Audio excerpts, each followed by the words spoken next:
Welcome back to our second part of the program. To start looking into what you need to know for a successful year of 2021, let's look at how esports venues are evolving, how the pandemic has influenced their design, and what venues will look like as fans return. SPJ's Adam Stern speaks with John Fazio of NerdSuite Gamers, Brian Mirakian of Populous, and Jonathan Othone of Esports Stadium Arlington. Obviously, esports venues is a pretty hot spot of this space. We are talking a lot about it, in our pages of SPJ every week. So really appreciate your insight today. Brian, I'll start with you. Just kind of starting from basics, what are some key elements of esports venues that are different from traditional venues, and how technically advanced are they compared to stick and ball venues? Well, Adam, thank you again.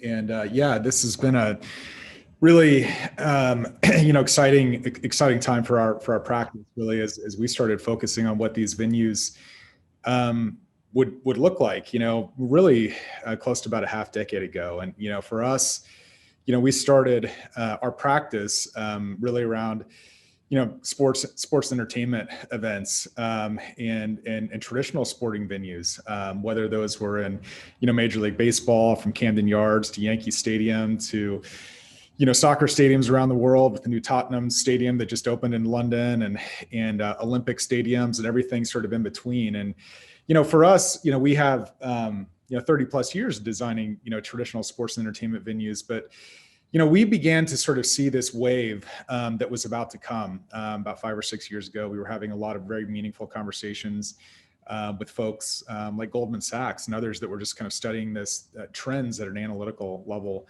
And everyone continued to say at the time, if you're not looking at esports, you probably should be. And so we've really had a distinct focus on that as a practice. We kind of began by studying this at a research and development level, really focusing on innovation. Our teams were really kind of designing the concept car, and just studying, really kind of what made great traditional venues, what they were, and how that would be applied to, esports venues and gaming centers and sort of things that would respond, infrastructure that would respond to this wave that was coming. And, I think what we find is that, esports venues, gaming venues, what makes them great is what traditional buildings, are great. They bring people together for great social experiences, for memories. Ultimately, they connect to communities. They lower the barrier to communities to come together. And ultimately, the best venues are ones that are versatile and can grow over time and are enduring, right? And so, I think, as we have the conversation today, you're going to hear a lot from like what John and Jonathan have been doing, the way that they've structured their businesses around esports and the venues that they've invested in. But really, what makes a great traditional venue is the same thing that makes these venues the future, and what we focus on really as a design firm. But really excited to have the conversation today. And Jonathan, from your perspective, Esports Stadium Arlington, what do we have out there that's both different and similar to stick and ball venues? Yeah, so from a similarity perspective, we can start there. I think that we draw a lot of the basic consumer habits from the traditional sports venues that you see, right? The concession model, the viewing experience, trying to create a general experience for everyone in there that's not so linear, right? So our goal really is to create an all-inclusive experience for someone to come in, not just sit down and watch a screen, but to actually feel everything that's happening, to having a connection point to the players, the teams that are actually competing on our stage. That's a really cool thing about esports, right? Is there are those connecting points directly from fan to player, as well as to participate in other activities, whether they're side tournaments or recreational games, activations by different sponsors that are coming into the venue, right? So for us, it's those are some things that we try differently from traditional sports. But also, when you look at esports as a whole, the design of a facility, the technological capabilities are so far up here, right, that everything else below is pretty easily executable.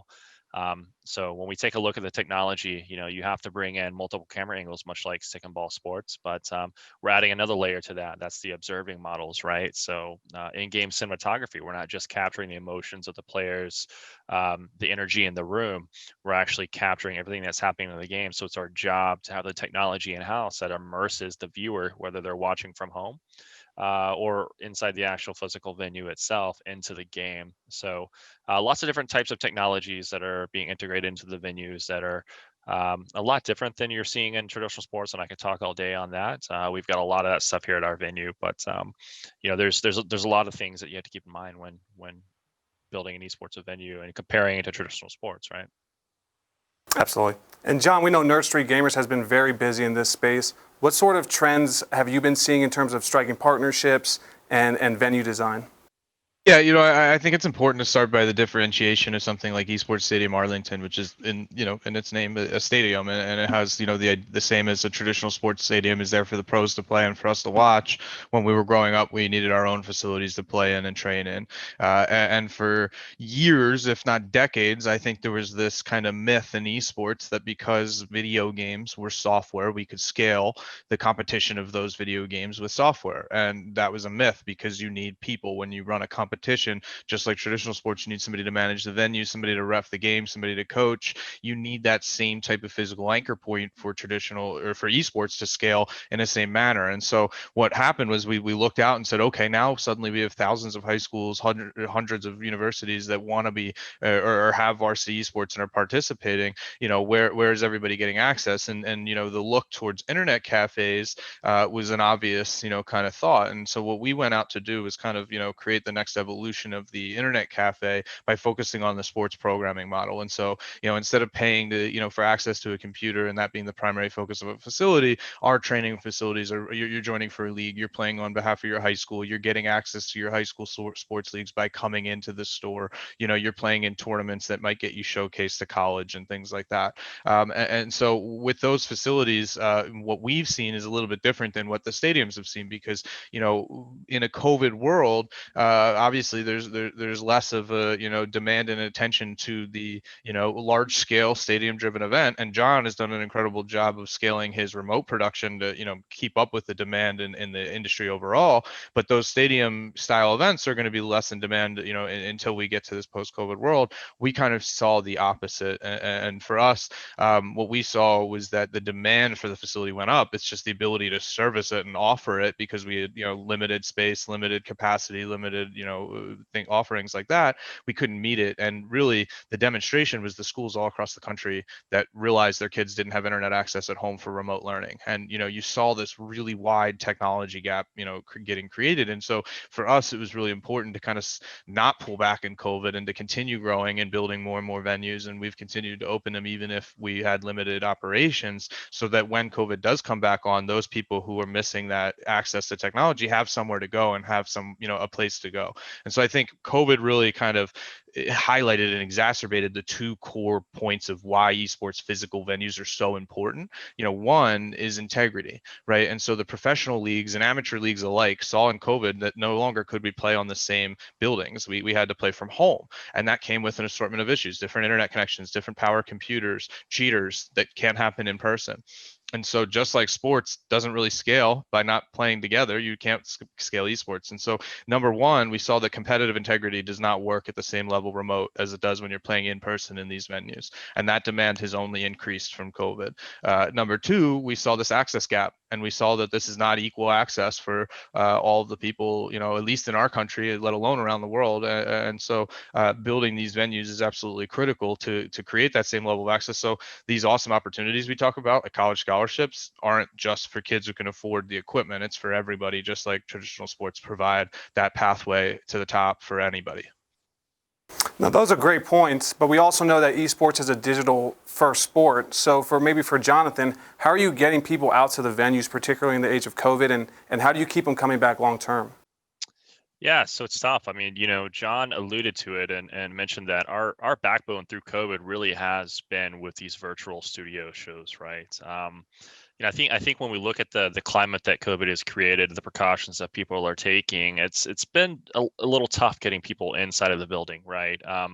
I mean, esports as a whole is, very traditionally, I mean, it's still, you sit down next to somebody, you compete, whether it's your teammate or it's an opposing player that you're competing in a Smash Brothers tournament in, right? So, for us, we've done a really good job of creating the controlled environment for, handling the COVID protocols and things like that to make sure that everything is safe. As of right now, we have 0 reported cases of anyone that's actually had COVID in our building or contracted it through. Same with our staff, right? So, and our staff is here practically every day. But the protocols that we've had to follow have allowed us to really create a safe environment. But we've noticed a dramatic drop in attendance for everything. I mean, we're not really running our local tournaments right now due to such. But one interesting thing that esports allows us to do is to take that virtually, right? No, nobody likes to hear that, it's really hard to get people through a venue door, but luckily the technology that we put into place at the very start, day one of this place opening, has allowed us to really kind of float through COVID, to continue to drive revenues and keep those opportunities hot because of our production studio, because of those capabilities. So that's something that you're not going to find in other traditional entertainment venues right now, right? Many venues are not going to have the capabilities to produce something that's completely virtual. Not even esports competitions, because esports competitions can live online. They can take place through online servers and the interwebs, right? But even all the way down to producing something as easy as this panel show, right, that you guys are doing live right in a studio. I see the green screen there. We've actually been able to leverage it from a multi-use perspective as well, and we're doing these virtual kind of panel shows directly from our facility. So it's not even just esports. It allows us to tap into different markets, different industries that are needing a service, needing this particular thing. So getting people inside, it really is about being selective with the types of business offerings that we're doing. Things like venue tours, social distance birthday parties, only game time, being very selective with the different types of tournaments that we are actually physically hosting on site. One thing that our team has done a great job of recently, and we're really pushing, is giving teams the opportunity to compete online or in the venue, right? And when you're competing in the venue, you're spaced at least 10 feet from the next player that's next to you, right? I mean, we have so much space that we're able to actually kind of cater through that. But we're also taking the other side of it and leveraging the fact that esports can exist in an online world. It's not preferred. There's still things from a competitive integrity perspective that we have to keep in mind. That will return. Those touching points for the fans to the players will have to exist for esports really to thrive, right? It's always been there. So just because we can compete online does not mean that we're going to be there forever. We just have to get through COVID, and once we get through COVID, we're going to come back bigger, stronger than ever. And to that point, Brian, clearly Populous has been involved in some big projects in esports like Fusion Arena. How much interest are you all seeing in this space? One of the things that I found interesting over the course of the last 6-7 months is that of all the sectors that are really gaining momentum and gaining momentum pretty quickly is the esports sector. And listen, I think a lot of that has to do with what happened really at the outset, of this health crisis, right? When we all went indoors and everything stopped, right? What did we do for entertainment? We went online, right? We went on to Twitch, and we went on to YouTube, and we went, and you saw that the broadcast networks, the traditional broadcast networks like ESPN started, showing esports content, whether those were FIFA events or NBA 2K, what have you, right? And I think esports and gaming really innovated quickly around how do they bring audiences together to socialize, right? You saw it with Fortnite. You saw the things around global gatherings, around Travis Scott and concerts and things like that, where people were coming together, finding ways to come together through gaming. And what's happened during this time period, candidly, is that there's been significant growth from a viewership standpoint. And what we know is that this audience, especially this young audience, people that identify as gamers and esports enthusiasts, all the data says they're going to be one of the first to come back, and they want to come back. They want to come back together physically in venue. So what we've seen is still a lot of global investment, and look, there's been parts of this world that have not been impacted as significantly as we have here in the United States and North America. Asia is essentially back to normal. Investment is occurring there. The Middle East, you're going to see a lot of work in the near term future of significant projects in the Middle East that are starting to happen. And we're gonna return here too, right? And there's a lot of important steps being made with the vaccine, and we're going to see the world returning, especially in our part of it, in 2021. So investments happening, planning is happening. You have people like John Fazio and his group that are actively planning and opening facilities, right, to prepare for this time when we're going to be coming back online here in the relatively near future. And the people that are doing that are really going to be out ahead of this. And so it's not a matter of if, it's a matter of when at this stage. And so we're seeing a significant amount of growth. Like I said, this is global, right? Esports is maybe and gaming is maybe the most global phenomenon, right, that exists in the entertainment sphere. And so, we're going to see, all of this, begin to kind of unfold here. But in terms of investment, in terms of strategy, in terms of innovation, in terms of the design of the next generation of these facilities, it's all happening now. And we will see many of those things coming online in the relatively near future. And John, we know Nerd Street Gamers recently teamed up with Five Below to get some gaming centers inside Five Below's brick and mortar stores. How has that partnership been going, and what is Nerd Street Gamers hoping to get out of it? Yeah, so Five Below is a really awesome partner just because their focus really is providing a really high class experience for a consumer product, for an affordable consumer product. And so when we're trying to make esports more accessible, it's a really aligned mission between the two organizations. And they've got 1,000 venues across the country, most of which have an excess of 3,000 to 5,000 square feet of space that they're able to give us with our own external entrances, and that lets us build really quickly these 3,000 to 5,000 square foot spaces that have between 20 and 60 computers depending on where they are. That allows us to scale with the 75 that we're building with Five Below really rapidly over the next 3 years here, really quickly. It allows us to grow faster than we would on our own, and in return they get all the foot traffic from the people coming in for esports and gaming and playing on behalf of their high school and whatnot, that are going to go in and buy candy and food and drinks and things from the Five Below store and product and whatnot from the store. So the partnership is really mutually beneficial in that we get immediate scale without having to raise the capital to open those 75 venues, and they get the increased marketing and traffic that comes from this world. But I think for the consumer, what's most important in us rapid scaling like this is that you've got right now 3,000 high schools that want esports programs, and less than 5% of them have the equipment to provide to their students to play, meaning only the kids who have their own equipment can play, which is not typically the case for traditional sports when you're playing on your elementary or high school. And so that disconnect right there is really big. And we're talking about the future of esports and things like that. Where we're going is a place where every school is going to have esports, every college is going to have it, and when you've got generations and that cycle finishes of the first kids who came out of school having rooted for their esports team for their whole educational career, that's a level of fandom that traditional sports have, and will eventually supersede that. And I don't think traditional sports goes anywhere,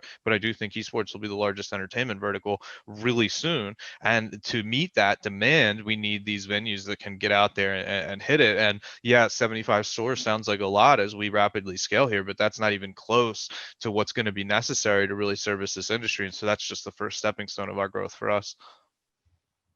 And so Nerd Street Gamers has been striking a lot of partnerships recently. So from your perspective, John, you're still seeing a lot of appetite to strike this sort of deals?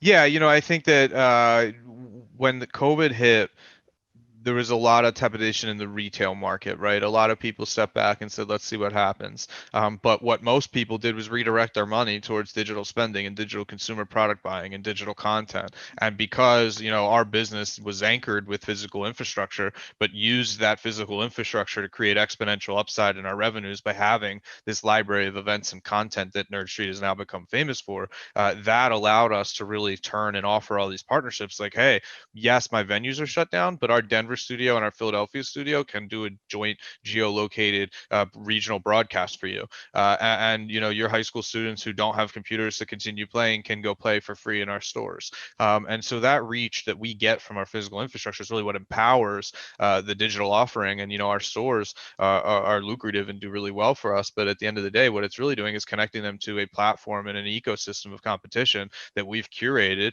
of all these really high quality experiences. And some of those experiences we run at John's facility, we run at competitor facilities, we run everywhere. And so what we're really focused on is just providing a single unified gateway. You're a parent who heard that esports is cool. You're a kid that has been watching the pro league blow up and you want to go be a part of it. That Nerd Street's your gateway and your entry point to not only get access to all of these awesome opportunities, but the equipment necessary to play in them via the network of venues that we have in our partnerships. Well, this was great insight on a really important part of the esports space. So thanks so much to all of you. Thanks for having us. Thank you.